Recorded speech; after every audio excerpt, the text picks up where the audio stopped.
Sa January 22 na nga mag-uumpisa ang teleserye version ng Linlang nina Kim Chiu, Paolo Abilino, JM De Guzman at Maricel Soriano sa TV5 A to Z Kapamilya Channel at Kapamilya Online Live pagkatapos ng FPJ's Batang Quiapo.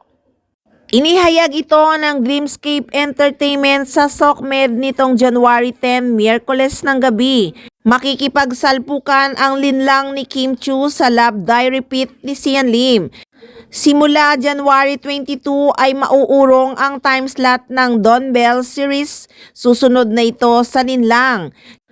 Can't Buy Me Love ang makikipagbardagulan kapag kwan sa asawa ng asawa ko na originally ay panghapon sana.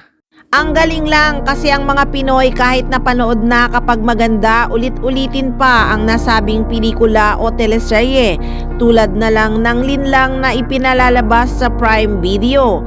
At meron pang bagong viewers ito, ang masa na hindi naka-access nito sa paid streaming device kaya dagdag na audience pa talaga.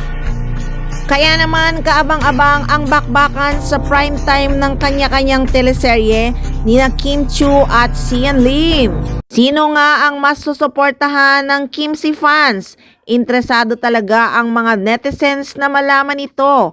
Pero ang choice nila ay hindi lang nakaangkla kina Kim at Sian.